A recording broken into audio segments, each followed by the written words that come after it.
Hi ನಮಸ್ಕಾರ. So ಪ್ರಥಮ P U C ವಿದ್ಯಾರ್ಥಿಗಳಿಗೆ ಕನ್ನಡ ಪಠ್ಯಪುಸ್ತಕದಲ್ಲಿರುವಂಥ ಸೊ ನಾಟಕ ಪಾಠವಾದಂಥ ಸೊ ಬೋಳೆಶಂಕರ ಪಾಠದ ಪ್ರಶ್ನೋತ್ತರಗಳನ್ನು ಈ ವಿಡಿಯೋಲಿ ತಿಳಿದುಕೊಳ್ಳೋಣ. ಸೊ ನಿಮಗೆ ಈ ಬಾರಿ 2027ನೇ ಸಾಲಿನ ವಾರ್ಷಿಕ ಪರೀಕ್ಷೆ ತುಂಬ ಉಪಯುಕ್ತವಾಗಿರುತ್ತದೆ. ಸೊ ಆದ್ದರಿಂದ ಈ ವಿಡಿಯೋನಲ್ಲಿ ಕೂಡ ಸ್ಕಿಪ್ ಮಾಡದೆ ಸುಖದ ನೋಡಿ ನಿಮ್ಮ ಸ್ನೇಹಿತರಿಗೆ ಈ ವಿಡಿಯೋನ ಶೇರ್ ಮಾಡ್ಕೊಳ್ಳಿ. ಬನ್ನಿ ಫಸ್ಟ್ ಇಯರ್ ಪಿ ಯು ಸಿಯ ಬೋಳೆಶಂಕರ ಕನ್ನಡ ಪಾಠದ ಪ್ರಶ್ನೋತ್ತರ ನೋಡೋಣ. ಸೊ 1 ಅಂಕದ ಪ್ರಶ್ನೆಗಳು ಇರ್ತವೆ. ಸೊ ಬೋಳಿಶಂಕರನ ಊರು ಯಾವುದು ಅಂತ ಪ್ರಶ್ನೆ. ಸರಿಯಾದ ಉತ್ತರ ನಿಮಗೆ ಬೋಳಿಶಂಕರನ ಊರು ಶಿವಪುರ ಆಗಿರುತ್ತೆ. ಇನ್ನು 7ನೇ ಪ್ರಶ್ನೆ, ಪಿಶಾಚಿಗಳು ಮನುಷ್ಯನನ್ನು ಯಾವುದರ ಮೂಲಕ ಪ್ರವೇಶಿಸುತ್ತವೆ ಅಂತಿದೆ. ಸರಿಯಾದ ಉತ್ತರ ಪಿಶಾಚಿಗಳು ಮನುಷ್ಯನ ದೌರ್ಬಲ್ಯಗಳ ಮೂಲಕ ಅವನ ಒಳಗೆ ಪ್ರವೇಶಿಸುತ್ತವೆ ಅಂತ ಹೇಳಬೇಕು. 3ನೇ ಪ್ರಶ್ನೆ, ಬೋಳಿಶಂಕರನ ಅಣ್ಣ ಅತ್ತಿಗೆಯವರಿಗೆ ಉಂಟಾದ ಆಸೆ ಯಾವುದು ಅಂತಿದೆ. ಸರಿಯಾದ ಉತ್ತರ ಬೆಟ್ಟದ ಮೇಲಿನಿಂದ ನೆಗೆಯು ಆಸೆ ಜೊತೆಗೆ ಆಸ್ತಿ ಪಾಲು ಮಾಡಿ ತಂದ ಪಾಲಿನ ಆಸ್ತಿ. ಇನ್ನು 4ನೇ ಪ್ರಶ್ನೆ, ಪಿಶಾಚಿಗಳಿಗೆ ಯಾರ ಹೆಸರು ಕೇಳಿದರೆ ಹೆದರುತ್ತವೆ ಅಂತಿದೆ. ಸರಿಯಾದ ಉತ್ತರ ಪಿಶಾಚಿಗಳು ಶಿವನ ಹೆಸರು ಕೇಳಿದರೆ ಹೆದರುತ್ತವೆ. ಸೊ ಇನ್ನು ಬೋಳಿಶಂಕರನ ಹೊಟ್ಟೆ ನೋವು ಯಾವುದರಿಂದ ಮಾಯವಾಯಿತು. ಸೊ ಸರಿಯಾದ ಉತ್ತರ ಪಿಶಾಚಿ ಕೊಟ್ಟ ಬೇರುನೊಂದಿಗೆ ಮೇಲೆ ಹೊಟ್ಟೆ ನೋವು ಮಾಯವಾಯಿತು. So okay. 6ನೇ ಪ್ರಶ್ನೆ, ಬದುಕಿನ ಬಗ್ಗೆ ಅವನಿಗೆ ಒಂದು ತರಕಾರ ಇಲ್ಲ ಎಂದು ಪಿಶಾಚಿ ಯಾರ ಬಗ್ಗೆ ಹೇಳುತ್ತದೆ. ಸೊ ಬದುಕಿನ ಬಗ್ಗೆ ಅವನಿಗೆ ಒಂದು ತಕರಾರಿಲ್ಲ ಅಂದರೆ ಎಂದು ಪಿಶಾಚಿ ಬೋಳಿಶಂಕರನ ಬಗ್ಗೆ ಹೇಳುತ್ತದೆ. ಓಕೆ. ಇನ್ನು 7ನೇ ಪ್ರಶ್ನೆ, ರಾಜಕುಮಾರನಿಗೆ ಬಂದ ರೋಗ ಯಾವುದು. ಇದು ವೆರಿ ವೆರಿ ಇಂಪಾರ್ಟೆಂಟ್ ಇರುತ್ತೆ ಪರೀಕ್ಷಾ ದೃಷ್ಟಿಯಿಂದ. ಸೊ ರಾಜಕುಮಾರನಿಗೆ ಬಂದ ರೋಗ ಯಾವುದು ಅಂದರೆ ರಾಜಕುಮಾರನಿಗೆ ವಿಪರೀತ ಹೊಟ್ಟೆ ನೋವು ಬಂದಿತ್ತು. 8ನೇ ಪ್ರಶ್ನೆ, ಸೈನಿಕರು ಯಾವುದಕ್ಕೆ ಜಯವಾಗಲಿ ಎಂದು ಹಾಡಿದರು. ಸೈನಿಕರು ಕೋವಿಗೆ ಜಯವಾಗಲಿ ಎಂದು ಹಾಡಿದರು. ಇನ್ನು ಕತ್ತಲೆಯು ನಿಜ ಜನಕನು ಯಾರು. ಸರಿಯಾದ ಉತ್ತರ ಸೈನಿಕ, ಸೈತಾನ್ ಅಂತ ಕರಿತೀವಿ. ಸೊ ಬೋಳಿಶಂಕರನ ಎಲ್ಲಿ ಕುಳಿತು ಊಟ ಮಾಡಬೇಕೆಂದು ಅವನಿಗೆ ಅತ್ತಿಗೆ ಹೇಳುತ್ತಾಳೆ. ಬೋಳಿಶಂಕರನು ಹೊರಗೆ ದನದ ಕೊಠಡಿಯಲ್ಲಿ ಊಟ ಮಾಡಲಿ ಎಂದು ಅವನ ಅತ್ತಿಗೆ ಹೇಳುತ್ತಾಳೆ. ಸೊ 11ನೇ ಪ್ರಶ್ನೆ, ಹನ್ನೊಂದರಿಗೆ ಯಾವ ರೋಗ ಹಿಡಿದಿದೆ ಎಂದು ಬೋಳಿಶಂಕರನು ಹೇಳುತ್ತಾನೆ. ಸರಿಯಾದ ಉತ್ತರ ಹನ್ನೊಂದರಿಗೆ ದುರಾಸೆ ರೋಗ ಹೆಚ್ಚಿವೆ ಎಂದು ಹೇಳುತ್ತಾನೆ. ಇನ್ನು 12ನೇ ಪ್ರಶ್ನೆ, ಬೋಳಿಶಂಕರನಿಗೆ ಬೇರು ಕಿತ್ತುಕೊಳ್ಳಲು ಪಿಶಾಚಿ ಯಾವ ವೇಷದಲ್ಲಿ ಬರುತ್ತದೆ ಅಂತ ಹೇಳಿದಾಗ ಬೋಳಿಶಂಕರನಿಗೆ ಬೇರು ಕಿತ್ತುಕೊಳ್ಳಲು ಪಿಶಾಚಿ ಮುದುಕಿಯ ವೇಷದಲ್ಲಿ ಬರುತ್ತದೆ. ಇನ್ನು ಹುಡುಗಿಯರ ಹಾಡಿಗೆ ಬೋಳಿಶಂಕರನು ಬಹುಮಾನವಾಗಿ ಏನು ಕೊಡುವನು ಅಂತ ಕೇಳಿದಲ್ಲಿ ಸರಿಯಾದ ಉತ್ತರ ಹುಡುಗಿಯರ ಹಾಡಿಗೆ ಬೋಳಿಶಂಕರನ ಬಹುಮಾನವಾಗಿ ಚಿನ್ನದ ನಾಣ್ಯವನ್ನು ಕೊಡ್ತಾನೆ. ಇನ್ನು 2-3 ವಾಕ್ಯದಲ್ಲಿ ಉತ್ತರಿಸೋ ಪ್ರಶ್ನೆಗಳನ್ನ ನೋಡೋಣ. ಸೊ ರಾಜಕುಮಾರಿಯು ಹೊಟ್ಟೆ ನೋವು ವಾಸಿ ಮಾಡುವವರೆಗೂ ಏನೇನು ಬಹುಮಾನ ಕೊಡುವುದಾಗಿ ಡಂಗರ ಸಾರುತ್ತಾರೆ. ಸೊ ರಾಜಕುಮಾರಿ ಹೊಟ್ಟೆ ನೋವು ವಾಸ ಮಾಡುವವರಿಗೆ ರಾಜವನ್ನು ಮತ್ತು ಮಗಳನ್ನು ಕೊಟ್ಟು ಮದುವೆ ಮಾಡುವುದಾಗಿ ಡಂಗರವನ್ನು ಸಾರ್ತಾರೆ. ಇನ್ನು ಬೋಳೆಶಂಕರ ಏನೆಂದು ಡಂಗರ ಸಾರುತ್ತಾನೆ. ಸೊ ಬೋಳೆಶಂಕರ, ನಾನು ರಾಜ್ಯದಲ್ಲಿ ರಾಜನಾದರೆ ಸೈನ್ಯವನ್ನು ಇರುವುದಿಲ್ಲ, ತೆರಿಗೆಗಳು ಇರುವುದಿಲ್ಲ, ನ್ಯಾಯಗಳು ಇರುವುದಿಲ್ಲ, ರಾಜಕಾರಣಿಯಿಂದ ಹಿಡಿದು ಎಲ್ಲರೂ ದುಡಿಯುತ್ತಾರೆ. ಅಂದರೆ ರಾಜಕಾರಣಿವರೆಗೂ ಕೂಡ ಎಲ್ಲರೂ ದುಡಿತಾರೆ, ಎಲ್ಲರೂ ಉಣ್ಣುತ್ತಾರೆ, ದುಡಿಯದ ಸೋಮಾರಿಗಳಿಗೆ ಖಂಡಿತವಾಗಿ ಅವಕಾಶವಿಲ್ಲ ಎಂಬುದು ಡಂಗರನ್ನು ಸಾರ್ತಾನೆ. ಇನ್ನು ಸವಾರರನ್ನು ತನ್ನ ಸಹೋದರಿಗೆ ಆಸ್ತಿಯನ್ನು ಹೇಗೆ ಹಂಚಿದ. ಇಲ್ಲಿ ನೀವು ಬರೀಬೇಕಾಗಿರುತ್ತೆ. ಸತ್ಕಾರರನ್ನು ತನ್ನ ಸಹೋದರಿಗೆ ಆಸ್ತಿಯನ್ನು 3 ಭಾಗ ಮಾಡಿ ಹಂಚಿದ್ದಾನೆ.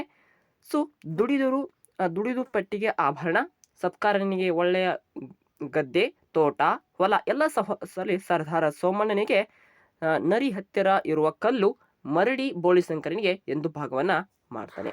4ನೇ ಪ್ರಶ್ನೆ, ಸೊ ಕೋಡಂಗಿ ತಾನು ಬೆಳಗ್ಗೆಯಿಂದ ಏನನ್ನು ಕೆಲಸ ಮಾಡಿದನೆಂದು ಹೇಳುತ್ತಾನೆ.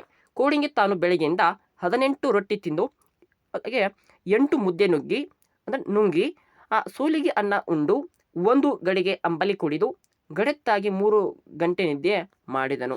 ಇನ್ನು ಪಿಶಾಚಿಗಳು ಯಾವುದರಿಂದ ನಾಣ್ಯ ಹಾಗೂ ಸಿಪಾಯಿಗಳನ್ನು ಮಾಡಿಕೊಡುತ್ತವೆ ಅಂತ ಪ್ರಶ್ನೆ ಇದೆ.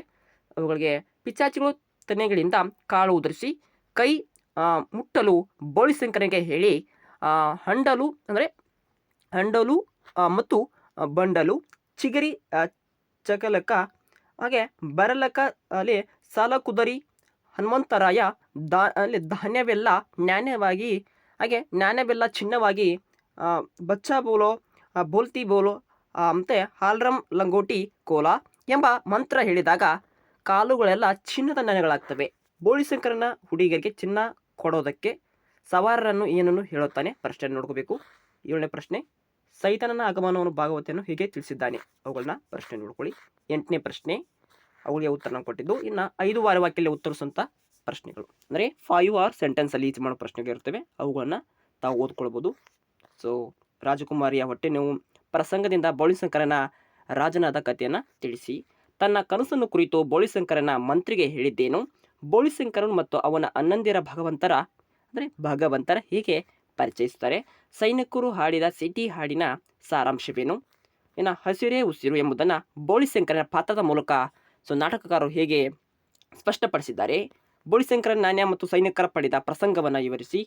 ಸೊ ಅವುಗಳನ್ನ ನಾವು ನೋಡ್ಕೋಬೇಕು. ಬೋಳಿಶಂಕರ ತನ್ನ ಅಣ್ಣಂದರಿಗೆ ಸಿಪಾಯಿ ಮತ್ತು ನಾಣ್ಯಗಳನ್ನು ಮಾಡಿಕೊಳ್ಳಲು ಏಕೆ ನಿರಾಕರಿಸುತ್ತಾನೆ. ಯುದ್ಧ ಮಾಡಲು ಸೈನಿಕರ ಏಕೆ ನಿರಾಕರಿಸ್ತಾರೆ. ಅವುಗಳನ್ನ ಓದ್ಕೊಳ್ಬೇಕಾಗಿರುತ್ತೆ. ಸೊ ಅಷ್ಟು ಪ್ರಶ್ನೆಗಳು ಇವೆ. ಇನ್ನು ಅಭ್ಯಾಸದ ಪ್ರಶ್ನೆಗಳಿವೆ. ಓಕೆ, ಒಂದೇ ಪ್ರಶ್ನೆ. ಇವನಿಗೂ ಹೆಂಡತಿನೇ ಮಕ್ಕಳೇ ಅಂತಿದೆ. ಪ್ರಸ್ತಾವನೆ, ಸಂದರ್ಭ, ವಿವರಣೆ ಬರೀಬೇಕು ಮತ್ತು ವಿಶೇಷತೆಯನ್ನು ಬರೀಕೊಳ್ಬೇಕಾಗುತ್ತೆ. ಒಂದು ಹೊತ್ತು ರೊಟ್ಟಿ ತಿನ್ನದಿದ್ದರೆ ತಾನೇನು ಸಾಯೋದಿಲ್ಲ ಪ್ರಶ್ನೆ ಇದೆ. ಸೊ ಓಕೆ, ಅದನ್ನು ನೋಡ್ಕೋಬೇಕು. 3ನೇ ಪ್ರಶ್ನೆ ಇದೆ. ದಾರಿ ತಪ್ಪಿದವರಿಗೆ ಅದೇ ಬಲ್ಲವರು ಬುದ್ಧಿ ಹೇಳ್ತಾರೆ. ಓಕೆ, ಬ್ಯಾಂಕ್ನಲ್ಲಿ ಕೂಡಿಸಿಟ್ಟಂಥ ಮದುವೆ ಆದ ಮೇಲೆ ಹೆಂಡತಿಗೆ ಕೊಡ್ತೀನಿ. ಜನ ಎಲ್ಲಿ ಸೇರಿದ್ದಾರೆ ಅಲ್ಲಿ ದರ್ಬಾರು. ಓಕೆ, ಸೊ ಅವನು ನೋಡ್ಕೋಬೇಕು. ಹಸಿರು ಸಾಮ್ರಾಜ್ಯದ ನಮ್ಮ ಪ್ರಜೆ ಕಣ್ಣಯ್ಯ. ಸೊ ನಾನು ಅವುಗಳನ್ನ ಕೊಡ್ಬೋದು. ರಾಜಕುಮಾರನಿಗೆ ಬಂದಿರುವುದು ರಾಜರೋಗ. ಸೊ ಓಕೆ, ನಾವು ಜಗಳದ ಭಾಷೆ ಆಡಿದರೆ ಅದನ್ನು ಸ್ನೇಹದ ಭಾಷೆ ಆಡ್ತಾರೆ. ರಾಜಕಾರಣಿಯಿಂದ ಹಿಡಿದು ಎಲ್ಲರೂ ದುಡಿಯುತ್ತಾರೆ. ಚಿನ್ನ ತಿಂದು ಬದುಕಲಾಗುತ್ತಾ. ಸೊ ಪ್ರಶ್ನೆನ ಸಂದರ್ಭ ಸೊರಿಸಲಿ ಕೆಳಗಿದೆ. ಇನ್ನು ಇಷ್ಟು ನೋಡ್ಕೋಬೇಕೆಲ್ಲ ವಿದ್ಯಾರ್ಥಿಗಳು. ಸೊ ಬೋಳಿಶಂಕರ ಪಾಠದ ಅಭ್ಯಾಸ ಪ್ರಶ್ನೋತ್ತರಗಳು ಈ ರೀತಿ ಇರ್ತವೆ. ಮುಂದಿನ ದಿನಗಳಲ್ಲಿ ಗಾಂಧಿ ಪಾಠದ ಪ್ರಶ್ನೋತ್ತರಗಳು ಮತ್ತು ವಿವಿಧ ಪಾಠದ ಪ್ರಶ್ನೋತ್ತರಗಳನ್ನು ಬೇಕಾದರೆ ಕಮೆಂಟ್ ಮೂಲಕ ಪಾಠದ ಹೆಸರನ್ನು ತಿಳಿಸಿಕೊಟ್ಟು ಅವುಗಳಿಗೆ ಉತ್ತರವನ್ನು ಮಾಡಬೇಕೆಂಬುದನ್ನು ನಮಗೆ ಕಮೆಂಟ್ ಮೂಲಕ ಕೊಟ್ಟರೆ ಅವುಗಳನ್ನ ಉತ್ತರ ಮಾಡಿ ನಿಮಗೆ ಯೂಟ್ಯೂಬ್ ಮೂಲಕ ಅಪ್ಲೋಡ್ ಮಾಡ್ತೀವಿ. ಮುಂದಿನ ದಿನಗಳಲ್ಲಿ ವಾರ್ಷಿಕ ಪರೀಕ್ಷೆಗೆ ಉಪಯುಕ್ತ ಮಾಹಿತಿಯನ್ನು ನಮ್ಮ ಚಾನಲ್ ಮೂಲಕ ಒದಗಿಸಿ ಕೊಡ್ತೀವಿ. ಹಾಗೂ ಶಾಲಾ ಪರೀಕ್ಷೆಗಳು ಯಾವುದೇ ರೀತಿ ಪ್ರಶ್ನೆ ಪತ್ರಿಕೆ ಇರ್ಬೋದು, ಮಧ್ಯವಾರ್ಷಿಕ ಪರೀಕ್ಷೆ, ಪ್ರಥಮ ಟೆಸ್ಟ್ ಅಂತ ಕರಿತೀವಿ, ಕಿರು ಪರೀಕ್ಷೆಗಳಿರ್ಬೋದು. ಓಕೆ, ಇನ್ನು ನಿಮಗೆ ವಾರ್ಷಿಕ ಪರೀಕ್ಷೆಗಳ ಸಂಬಂಧಪಟ್ಟಂಥ ಪ್ರಶ್ನೆ ಪತ್ರಿಕೆ ಮತ್ತು ಅಭ್ಯಾಸದ ಪಠ್ಯಪುಸ್ತಕ ಕೊಟ್ಟಿರುವಂಥ ಕೀ ಉತ್ತರಗಳನ್ನ ಕೊಡಲಾಗುತ್ತೆ. ಸೆಕೆಂಡ್ PUC ಕೂಡ ಮಾತ್ರ. ಹಾಗೆ ನಿಮಗೆ SSLC ಕೂಡ ವಿಡಿಯೋನ ಮಾಡಲಾಗುತ್ತೆ ಅಂತ ಹೇಳ್ತಾ ಇಂದಿನ ಒಂದು ತರಗತಿ ಕ್ಲಾಸನ್ನು ಇಲ್ಲಿಗೆ ಮುಗಿಸ್ತೀವಿ. Thank for watching. Have a nice day.